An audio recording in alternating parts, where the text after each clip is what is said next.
biggest gaps that I see in women trying to conceive and just women in general is one, under consuming or under eating, and not just by a little bit, by a drastic amount. That's Alicia. She's a personal trainer and a qualified nutritionist. After going through her own health and well-being challenges, she helps others avoid making choices that could lead them the same way. With goals to educate, empower, and inspire young women to take charge of their own health and well-being. Taking a multifaceted, evidence-based approach that looks beyond nutrition and training to promote well-being. This episode is about how women can change their lifestyle and how to frame it in order to give them the best possible chance to conceive. So maybe we can just start with how you got into nutrition or why you decided to study it. Yeah, perfect. So I actually started I started in nursing, and nursing just wasn't, it didn't fill any of my needs or my cups or what I was hoping to get out of the health industry.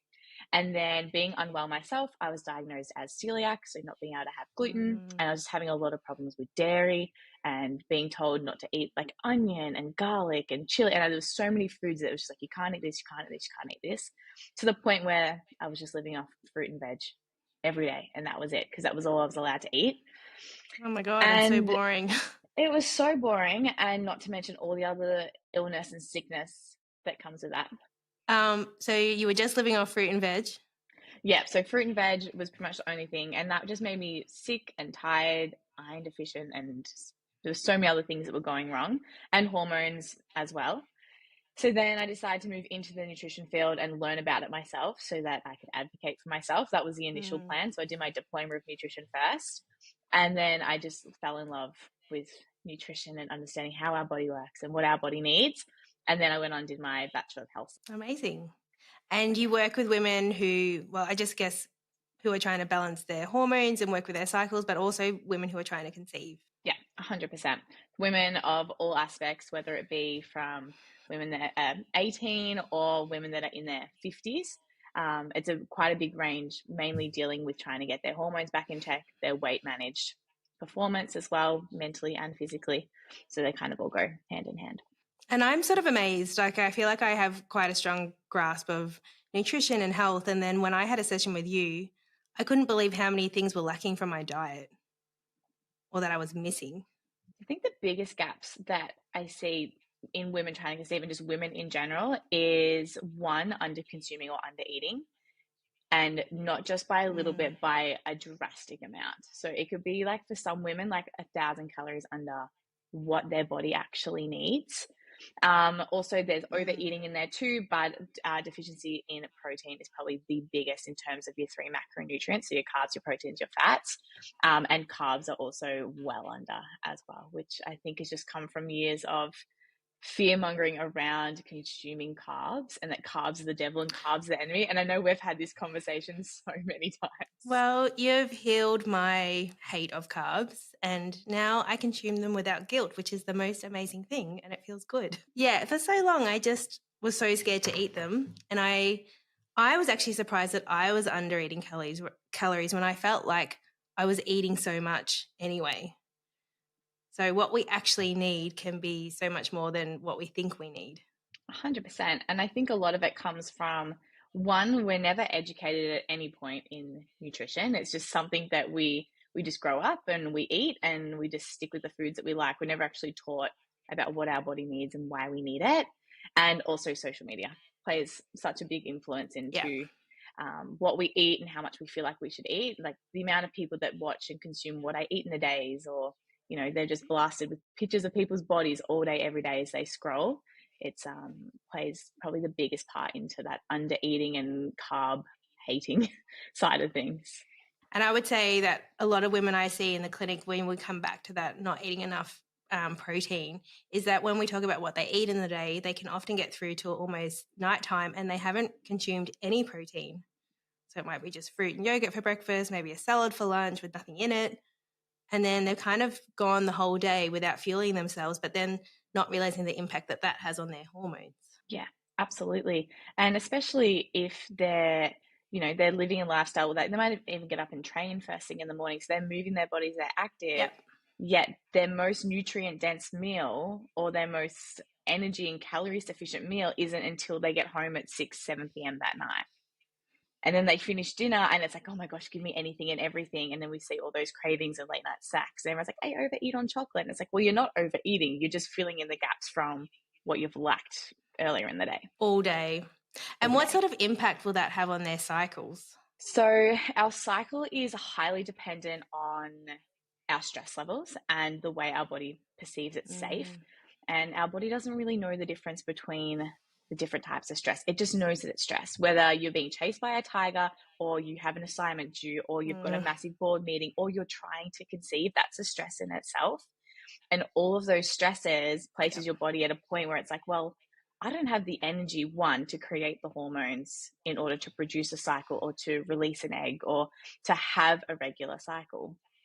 So it's not going to put energy there because it doesn't feel safe to do so, and it doesn't have the energy requirements to do that either. And I think that's important to mention, actually, because sometimes we don't realize that what we eat is creating stress in our body, whether we're not eating enough or we're overeating. And we've got such a strong connection between our gut and our brain, and both of them kind of work together. So if we've got an unhappy gut or we're putting unhappy things into our body, it's going to lead to an upset mind, upset nervous system. And it's kind of this big flow on effect that once one thing kind of goes, it just keeps dominoing until we've got an unhappy system to work with, or an imbalanced system. How would someone figure out how much protein they need? There's quite a few ways you can do it, and depending on you as a person and just your own personality traits, like we talk about this a lot. And for example, I know that for you, tracking your protein intake through an app like MyFitnessPal works really well for you, but that's your mindset. And we know that you can do that in a healthy way with no other impacts on it. But other ways you can do it is actually educating yourself on what you're putting into your body. So there's so many of us just eat day in and day out, but we have no idea actually, we've never read a food label or how to look at what actually is going into a meal and what's going into our bodies. So learning into that, so just learning to read food labels or looking at where your protein sources are coming from. And looking at the quality of protein you're having too. So are you consuming just protein powders and protein bars all day, every day, or are you getting it from your whole foods? So are you getting it from your meat-based products like your chicken, your red meats, your seafood, your eggs, your dairy? Or are you getting them from your your plant-based sources, that more like your quinoa, your whole grains, your legumes, lentils, chickpeas, all those kinds of things too. So looking at the quality as well as the quantity that you're getting. Other ways you can do it is ensuring you have a source of protein at all your main meals. So where's your protein in breakfast, where's your protein in lunch, and where's your protein in dinner? More often than not, when we look at it or I'm working with clients, we're usually lacking in breakfast and lunch.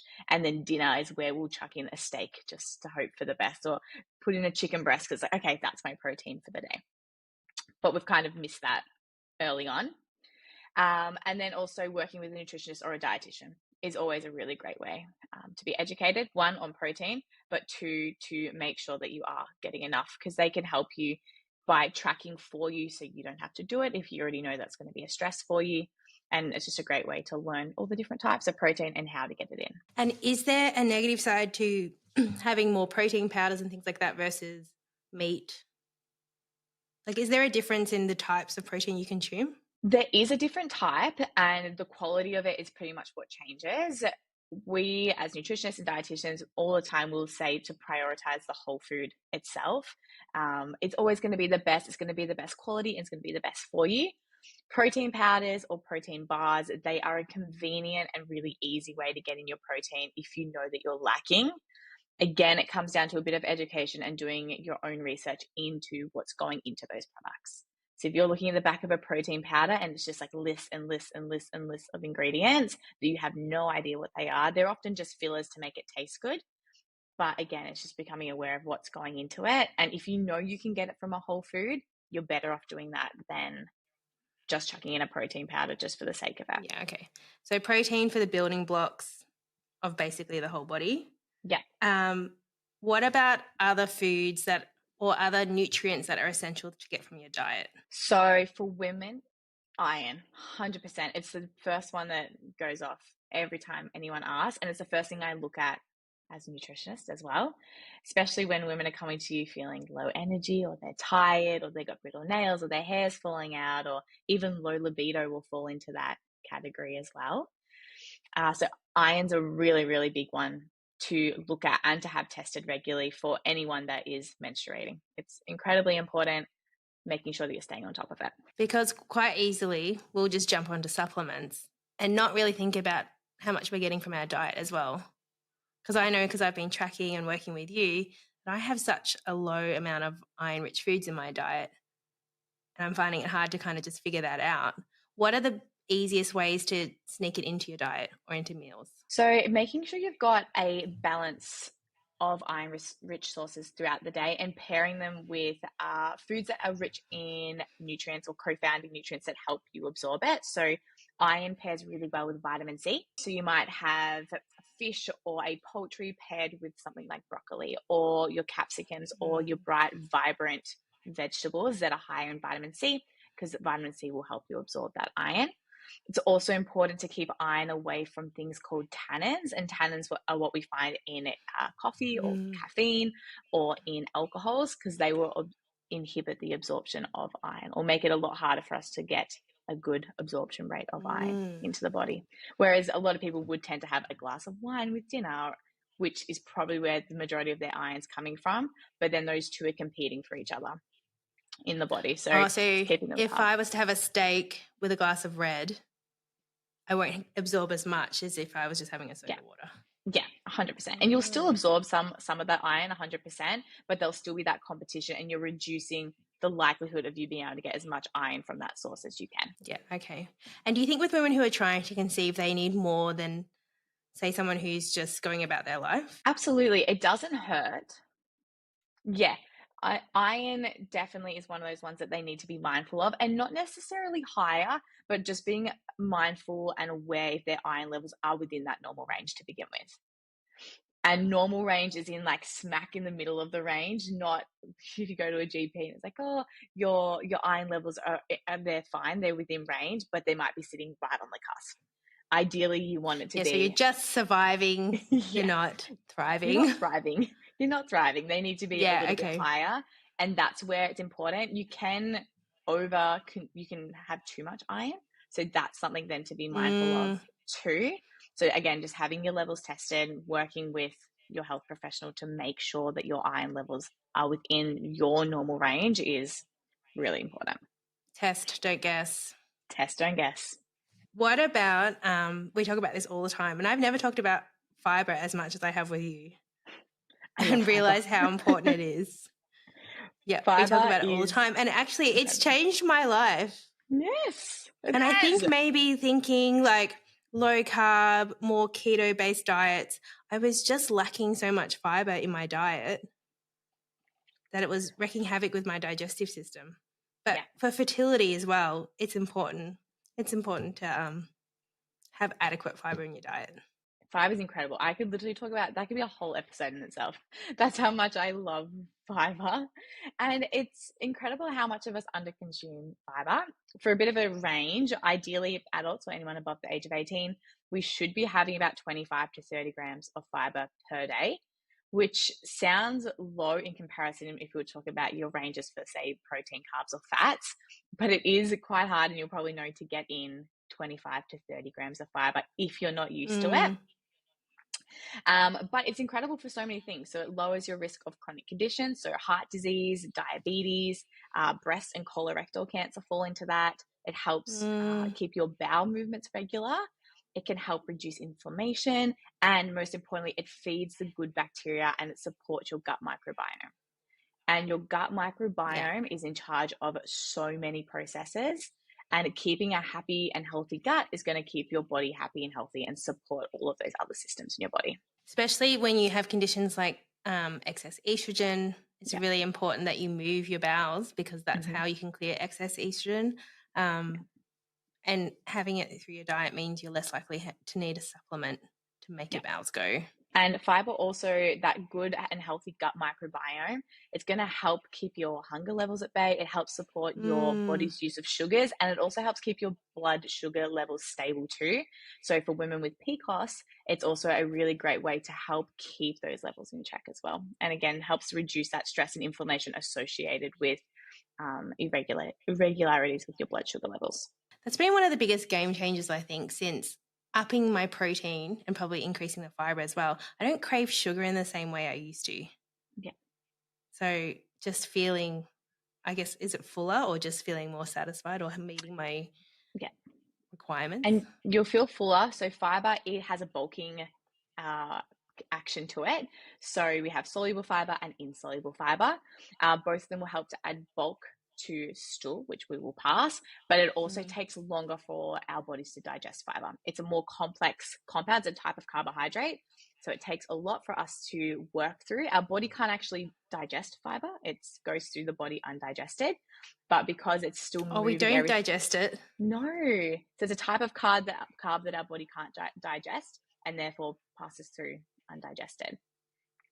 And that's how it adds bulk to stool, and it's how it gets things moving. So it all keeps moving through and it helps to flush the system out. So fruit, veggies, are they your main sources? Yeah, your main sources. And they're bound with other components and other molecules. So those parts of the compound will be broken down. It's just the fiber that stays still in the digestive system, and that's what passes through still intact. But all those other nutrients, so it still gets broken down in some respect, but the actual fiber molecule itself will stay as it moves through. And what are some other sources of fiber? So all of your fruits, your veg, your whole grains, and cereals will fall into that bracket. So foods, for example, that are good in insoluble fiber. So this helps promote regularity and helps prevent constipation. They're going to be your whole wheat products like quinoa, brown rice, lentils, legumes. They fall in there. Leafy dark greens like kale. And then you've got nuts and seeds that also fall in there too, but only if the skin's on the outside, because that's where the fiber is. And that's the same with your fruit and veg. A majority of the fiber is on the skin. So if you're peeling that away, you're going to lose some of that fiber that's in that product. Even with carrots and things like that? Yeah. Leave the skin on. Leave the skin on if you can. Just make sure you wash them before using them. Okay. All right. Okay, well, maybe that's a good way to kind of lean into talking about organic versus non-organic. Yeah. Is it essential? It's half-half. It's really, there's no concrete evidence to suggest that picking organic produce over non-organic is better for you. There was a study done in, I'm going to say 2012 off the top of my head, but I can double check that. And it was done at a university in Stanford, and they found that there was no convincing evidence or statistical evidence to show that consuming organic produce was better from a nutrient or health perspective than just consuming conventional foods. And it's because there's so many other aspects and so many other influences on it that it's just really hard to know whether or not it can be. And a lot of it's just hypothesized. So potentially organic could be better because it's more beneficial for the environment. There is some research that shows that organic produce may be higher in omega-3s and phosphorus and potentially higher in antioxidants, but it's all a bit of like potentially could be. There's no like concrete, it's 100% better. And, you know, when you're on a fertility journey and you're seeing a whole bunch of doctors, you're getting acupuncture, you're paying for supplements, it's just another financial burden that you've read about online and feel like I need to do this, otherwise I'm not going to conceive. That's the other thing too. It comes at a much higher price point, and not all organic food is necessarily or entirely pesticide free. So that's another thing to keep in mind too. And also for women trying to conceive, organic meats, because they don't use any antibiotics or hormones or anything to protect that meat, there's a higher risk of gaining pathogens from that meat too, really? Just because there's nothing killing any bacteria that would be on it. So that's also something else to keep in mind as well. So it's very much take it with a grain of salt, stick with what feels good for you and what works with your budget, but there's no 100% benefit to one over the other. What about frozen versus fresh? I'm a sucker for frozen. I love frozen. At the end of the day, I think it's better than fresh. Sometimes it's cheaper too. Really? So the way Is for frozen produce, berries, that's for oh, sure. for berries, 100%. But for the most part, frozen fruit and veg, it's picked. And then for some of the veggies, they're blanched, but they get packaged straight away and then they get frozen. So from the moment they're picked, all the nutrients are in that product, they're like snap frozen. So you've got all the quality and the nutrients are where they are right from when they were picked at their ripest point. Fresh produce is great, but the thing to keep in mind, especially from like our big chain supermarkets like Woolworths, Coles, and Aldi, is from the moment that produce is picked, it then has to go through a whole process. So it gets picked, it gets packaged, it then has to be transported, and you don't know where that product has necessarily come from unless you're reading the labels at the supermarket, because it will say where it's from. It's like bananas, it'll say bananas from Queensland or whatever it's from. And then it sits on the shelf. But how long it sits on the shelf for, we don't know. How many people have touched that product, we also don't know. Yeah. Especially when you don't eat process with the seasons as well. Yes, exactly. Like your grapes can be coming from, I remember picking up grapes and they were coming from the US. And I was like, that's insane. Yeah. And so the stuff that has to get put on them to get them from there to here is it's a long process, and it just reduces. The more that it's taken away from where it was picked, the lower the quality of that product, or the less nutrients you get from that product is. And what about women who like to fast? Is that something you would recommend when someone is trying to conceive? I would generally advise against it. Fasting, even if it's something they've been doing for a long period of time, it's very much an individual approach where working with your nutritionist or dietitian or your healthcare practitioner is best. Ideally, no, you want to get in nutrients early in the day and keep it evenly spaced. And also, especially if you're training first thing in the morning or you're moving your body, making sure you've got adequate nutrients on board. And going long periods of time without food can cause a stress to the body. And when trying to conceive, you want to keep stress at an all-time low. You want there to be as little stress as possible. And fasting I'm going to say can because it's not 100%, it can increase the likelihood of placing an extra stress on your body. So if you're exercising, that can also be another stress. 100%. And exercise can be a good stress and a bad stress. It just depends on the amount that you're doing, why you're doing it, is it good, is it suitable for your body, and then how you're feeling yourself and recovering from each session too. How soon after exercise should you really be eating? Ideally, you should be eating within 1 to 2 hours. I even would say 30 minutes to 2 hours after training. You should be getting a really good complex meal of protein and carbohydrates. If you know you can't get in a big meal, so say you're someone that comes to the gym, you train really early, you shower at the gym, and then you have to commute to work, and you know you're not going to get that meal for a while, having a snack like a banana or some rice cakes or some dates or a protein shake or something that you can just quickly get in for that quick hit of nutrients and to help deplete any of those stores, especially if you've trained fasted, is incredibly important. So it's just preparing a bit in advance. It's like, okay, I know I'm not going to be able to eat for a while. Let's try and get in a snack in between that is rich in complex carbohydrates and protein, will help carry you through into your next meal. And if you're able to get in a meal straight away, make sure it's got your complex carbs, your proteins, your fibers, and your healthy fats. It's just supporting. When we train, we deplete our stores. So we need to refill them so then our body can recover. You get stronger and you perform better the next time you come around. I don't know if this is heading a bit into our next episode we're going to do about exercise and fertility, but what about eating before you train? I'm a big advocate for it. Have a snack, especially if it's strength training. Our body loves carbs and it loves glucose. So glucose is that single unit of a carb. To get to a carbohydrate, it's just heaps of glucose molecules stacked together. And glucose is the sugar that our body uses for energy. It's the compound that our body needs in the most. Carbs should make up 45 to 60% of your daily intake, essentially. So getting a quick hit of glucose from, say, something like dates or a banana or rice cakes is a really great way just to top up those stores, because you haven't eaten all night. You've just fasted essentially for 8+ hours, depending on how much sleep you get and when your last meal was. So making sure you've got something on board. It's almost like a sign to your body, here's a little bit of something, and I promise there's more food coming. There's something coming, I just need to get through. And do you know what? It's been a game changer for me, having something to eat before training. And I would say all of my 20s, I did not eat before exercise. It's probably been in the last 6 months. But now I feel the biggest difference and I can train better and my head's not foggy. But I would say most women I speak to don't eat anything before exercise first thing in the morning. Absolutely not. And it also depends on the exercise too. So I know for me, like strength training, 100% I need something on board. If I was about to go jump around and do a hit session for 30 minutes, probably having something on board might make me feel sick. But it's just working with Mm-hmm. what works best for you and learning your body and what it needs and figuring out how much is too much food before training. So maybe like some people can have 2 slices of toast or a slice of toast and they're fine. I feel like if I had a slice of toast and then had to go box jump or burpee, I'd probably throw it back up. So it's just kind of figuring out what works best for you. But usually having a quick source of glucose or carbs before you train is going to be more beneficial to your performance than not consuming anything. Yeah, I think I started with maybe like a bite of a banana at 6 a.m. and then worked my way up to eating like a whole banana or a muesli bar or something. Yeah.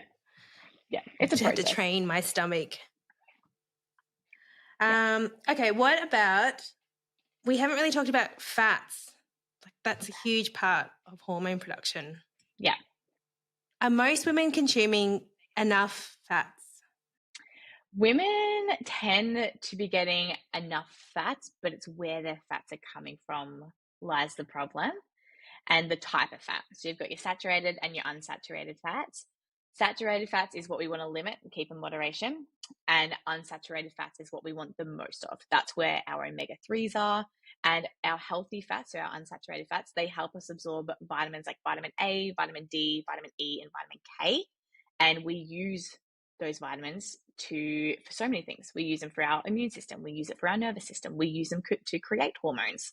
So if we're not consuming enough fats to support that, we can't create healthy hormones. But we're also going to protect ourselves against chronic conditions too by keeping a diet high in unsaturated fats compared to saturated fats too. So unsaturated is more avocado, nuts. Is that right? Avocado, nuts, seeds, extra virgin olive oil falls into that bracket too. Your oily fish falls into like there. salmon. Yeah, they all fall into there. Tuna, sardines, if you can stomach sardines. No, can't. So would you try and have a fat with every meal? Yeah, and fat, you don't need a high portion, you don't need a large portion of fat. Fats, you just need a little bit. A little goes a long way with fat. But we have more calories per gram with fat compared to carbs and protein. So you do only need a smaller portion in order to kind of reach that level, that adequate amount of fat. Okay, so you don't have to go crazy on the fats. Yeah, don't go too crazy on the fats. Coffee, again, individual with this one. The recommendations and the guidelines, and I 100% stick by this, is no more than 200 milligrams of caffeine per day if you're trying to conceive or if you are pregnant. Ideally, if you're with your partner too, trying to get them to make sure they're not consuming more than 200 milligrams as well is always a great start, because it takes two to tango. So you need to make sure that their sperm is well looked after, as well as you and your egg development and the implantation process. So ideally no more than 200 milligrams of caffeine. There is a link between... What's that, 1 cup? It's about 1 to 2 coffees, but a single shot coffee. Okay, yeah. Sorry. So there's a link between caffeine. There is a link between caffeine and the potential of a miscarriage too. There is so many other factors that happen with pregnancy loss, so that has to be considered, which is why it's not an 100% cause relationship. So keeping that in mind too, that it may be beneficial just to keep it on the lower end. If you're someone that consumes coffee regularly, it might not be too bad of a thing to worry about. It's just erring on the side of caution. But if you're taking a pre-workout or any other supplement that's high in caffeine or guana, I can never pronounce it, guana or ghana, I would cut them out immediately. Avoid them at all costs. That's like 5 cups of coffee in one hit though, isn't it? And energy drinks. Some of those pre-workouts. Yeah. They all fall in the same. The caffeine content in those is not great quality, and also it's just a lot of caffeine in one hit. And do you think we should change what we eat based on where we are in our menstrual cycle? You can, for sure. There is a bit of research around it now, which is great. And it's a Mm. field that we're moving more towards. So, learning about the female cycle and the way our body responds to certain nutrients depending on what stage that we're in. So, typically Mm. in your follicular phase, or those first 2 weeks, if we're going off a textbook cycle, we are better at utilizing carbs for energy. That's our body's preference Mm. fuel source, and we'll utilize it better. It also tends to be the period of time where we perform the best. So whether it be physical or mental performance, we rely on carbs better, we perform a little bit better, which is incredible. And then after ovulation, as we move into that luteal phase, we tend to preference fats over carbs for energy. We still use carbs as energy, it's our primary fuel source, but we will utilize fats a little bit better in that second phase after ovulation. But I crave so many carbs before my period. Yeah, I know. And it's usually the foods that we crave, which is your carbs and fats. And our bodies are so smart. So progesterone, which increases in that luteal phase, progesterone causes our basal metabolic rate, our basal body temperature to Mm. rise. And when our temperature rises, so does our BMR, which is like your base need for food or for energy. So the reason we Mm. crave foods is typically because we do have an increased demand in food and demand in energy. So honestly, fulfilling those cravings is sometimes way better than just suppressing them and ignoring them, because at the end of the day, we eventually all fall for the craving anyway. So if you're craving it, it's usually a sign. It's your body's way of Yes. saying it needs something. So honoring that craving, giving it what it needs in that moment, then the craving is more likely to pass. It'll pass, it'll go, your body gets what it Yeah. needs. You get that extra bit of energy that your body requires at that time too. And I think honoring your craving can sometimes mean having a little bit and feeling good about it rather than having a blowout and eating everything inside. Yeah. Yeah. And that's what I hear all the time. It's like, oh, I can't have the chocolate, so I'll have some strawberries. But that didn't satisfy it. So I had some chips and that didn't satisfy it. So then I had this. And then it keeps going and it went, oh, stuff it, I'll just have the chocolate. And instead of just having what you would normally portion out, you end up just having the whole block because it's like, oh my God, I finally got it. It's like our body's like told that it can't have something. It only wants it 10 times more. 100%. And then I think as well, when you're on a journey where you're trying to conceive and then feeling like you have to be good 100% of the time means that you're just so controlled.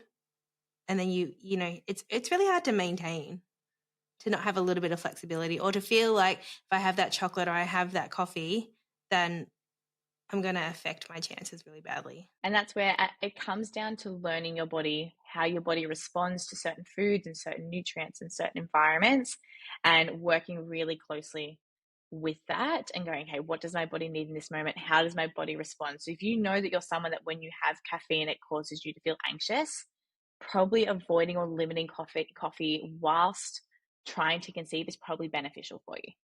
If you know you can have a coffee first thing in the morning with your breakfast and you feel fine throughout the day, then go for it. And that, for a lot of people, that's kind of like their happy moment in the morning. And that's what brings them joy when they get out of bed. It's like, oh, I get to have my coffee with my breakfast. And like, that's amazing. It, So it's, it yeah, brings me working with your joy. body. Brings me joy too, 100%. What about, are there specific foods that support ovulation? Yeah, absolutely. And there's certain foods that support your egg quality as well. And it all comes Yeah, down to let's talk about that. antioxidants. Antioxidants are like Yes. the holy grail. We love Yes, antioxidants, and they absolutely. are like, I could just say the word over and over and over and over again because they are key. They are probably the number one thing to focus on. And the good thing is you can get Mm, them from so many sources. yes, So many yes. things. So you can get them from, so anything nutrient rich and vibrant in color. So all of your fruits, your veg, your herbs, legumes, which is like your lentils, your chickpeas, your beans, they all fall into that bracket.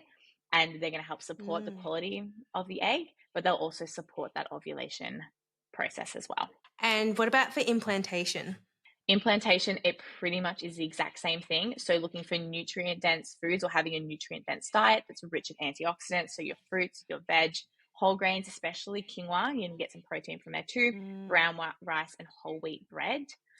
Beetroot seems to fall into that bracket too, and it's because of a compound called nitric yeah. oxide. So it can help improve nutrient rich blood flow Yes. to the uterus, which helps promote implantation. Oily fish like salmon, it's really high in omega-3s. Omega-3s have also been shown to support implantation and a healthy blood flow to the uterus. It's also anti-inflammatory too. So it's keeping inflammation at bay, which is great because inflammation causes stress. We want stress to be low. So anti-inflammatory rich foods are great. And that's where the antioxidants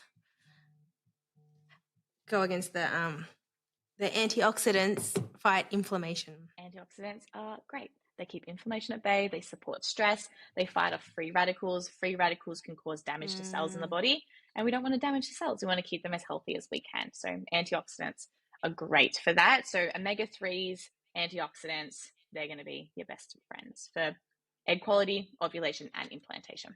And so this can really be for men and for women, and if you're trying to conceive naturally or going through IVF.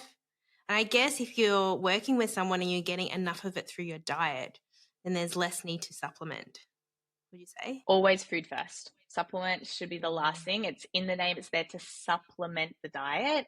So the diet is where the majority of the nutrients should come from. And then when we're not seeing those levels on a test or a blood test, if we're seeing that those levels are low, then it warrants the need for a supplement or further investigation into why we're not absorbing that nutrient. Because then it might lead into other conditions like celiac disease or Crohn's, or maybe there's another intolerance or something in there as well. So it's making sure you're getting it from food first, and then it'll either show that there's something else going on, or you'll get your levels up to the level that they need to be. Because I think sometimes food can be a little bit of an afterthought. We go get our blood test, we get on all the supplements, and we're not really having these big conversations about, are you actually eating enough, and are you getting enough of what you need in your diet? Yeah. So it seems simple, but it's overlooked so much, and I'm really surprised by that. Yeah, and it is overlooked, and I loved it when I was doing my course. Supplements is one of the very, very last topics you talk about. It's one of the very last things that we learn. And it's great because we're taught why all these foods, like we can save so much more money from it, from starters, but you get all these other nutrients with it. So you're not just getting, when you have antioxidant rich foods, say like blueberries, for example, incredibly high in antioxidants, but they also give you fiber. They're a source of carb. They give you all these other amazing vitamins and minerals just from a tiny blueberry. And, you know, people put a sprinkle over their yogurt in the morning, or they'll have it as a snack. And all of that adds up throughout the day, and that's just one food. So not only are you reaching that need at the moment for antioxidants or omega-3s, but you tick off an array of vitamins and minerals, which our body uses for everyday function. And so I think getting individualized advice can be just so helpful rather than scrolling the internet, because would you say that a lot of women are targeted for, you know, miracle diets to conceive, or, you know, and a lot of it can be quite restrictive? Some of it can be so incredibly restrictive, and it's stressful to follow because it's often not in line with the way that person functions or their lifestyle. So you and I eat completely different. And then the next client that I see after you is on a completely different. They might be on the same journey and they want the same end goal, but the way we go about it is completely different because the way you work from Monday to Friday. Yeah. And I think that's one of the things I like with working with you, is that there's no food plans or, you know, you have to eat this Monday to Friday, when it might not be things that I actually enjoy eating. So I feel like I'm learning how to eat the way I should be based on what I like to eat as well, rather than relying solely on someone. Because you can get a meal plan that might work for like a week, and then you get it the second week and you see what's scheduled for dinner. And it's like, that's not what I want for dinner. So you get something else for dinner, and then the mindset is, oh, I've already stuffed up this week. I'll just do whatever I want for the rest of the week, and then I'll start again on Monday. Yeah, like I've stuffed up. It's game over. Yeah. And it's the same cycle. And I was seeing it all the time from meal plans, which is why I just kind of cut them out and we'll go, let's go from that more educational approach. And it's empowering too, because now you know what you're putting in your body. You know how certain foods make you feel. And then you get to a point where you go, okay, I'm feeling really low in energy, or this has happened and this is happening. And it's that, okay, hold on, how have I been eating? What have I been putting into my body? Or like, oh, I haven't been having enough protein, or I have been over consuming alcohol, or I haven't been having a snack before training, or whatever it is. And now you've taken charge of your own health and well-being, which is great too. Anything else you want to go over or you feel like we've missed? The biggest thing is just for anyone trying to conceive or anyone that's pregnant, is nutrition doesn't have to be hard and it doesn't have to be overcomplicated. And sticking to the basics is the best way to go about it. So stick to your whole food. And prioritize your fruits, your vegetables, your whole grains and cereals. You focus on making sure you're getting enough protein at all your main meals.